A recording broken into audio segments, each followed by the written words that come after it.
আমরা কোনোদিন আপনাদেরকে বিক্রি করে সম্পদ বানাইনি, আমরা রাজনীতি করে সম্পদ বানাইনি।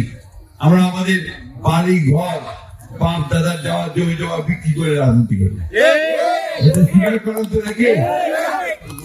তাহলে আমাদের কাছে আপনারা নিরাপদ থাকতে পারবেন। আমরা অন্তত আপনাদের আমানত নিয়ে খেয়ানত করবো না।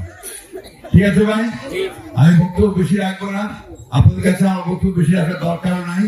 শুধু একটা কথা বলি, এই কিছুক্ষণ আগে এক ভাই আমাদের মহলার অ্যাসোসিয়েশন বক্তৃতায় বললেন যে আর একটা দল যে জামাত ইসলাম আছে ও ধর্মটাকে ব্যবহার করতেছে। রাজনীতিতে ধর্মের ব্যবহারটা ঠিক না, ঠিক না। এখানে অনেক রকম কথা বলতে হয়।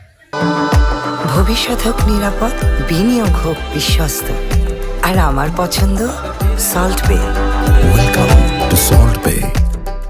অনেক রকম সুযোগ এখানে ধর্মকে কত ধর্মের মানুষ আছে, হিন্দু ধর্মের মানুষ আছে, বৌদ্ধ ধর্মের মানুষ আছে, আমাদের সকল ভাইরা আছে, সকল ধর্মকে এক। তাহলে ওখানে ধর্মকে টেনে আনে এটা একটা পক্ষপাতিত্ব, ঠিক না? এইখানে আমাদের কথা সোজা কথা যে আমরা মানুষের কল্যাণ করতে চাই, এই দেশে উদারপন্থী গণতন্ত্র চাই, নির্বাচনের এই ভাইকে নির্বাচনের মধ্য দিয়ে সরকার গঠন করতে চাই এবং মানুষের কথা বলার অধিকার দিতে চাই। এই যে এতগুলো টেলিভিশন এটা বইতে না, অনেক ভালো বেশি আছে, ঢাকায় গেলে প্রায় 100-200। এটা ছিল না শেখ মুজিবুর আমাদের থেকে মাত্র 4টা মানুষ, 4টা, এটা আবার তাদের নিয়ন্ত্রণে।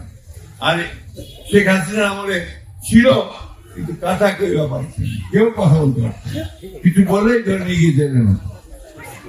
বন্ধুবান, উত্তর বাড়াবাড়ার উত্তর বাড়তেছে, আপনাদের কষ্ট হচ্ছে। শুধু এই একটা কথা বলি, শেষ করতে চাই, আমি আপনাদের মানুষ, আমি আপনাদের কাছ থেকে বেড়ে উঠেছি। আমার বয়স প্রায় 78, এটা আমার শেষ কথা। এরপরে আমার সেই বয়স থাকবে না, আমার সেই সুযোগও থাকবে না। তাই আপনাদের কাছে আমার আকুল আবেদন যে আমাকে শেষ সময় এই ধানের শীষ মার্কায় ভোট দিয়ে আপনারা আপনাদের কাজ করার একটা সুযোগ সৃষ্টি করে দেবেন।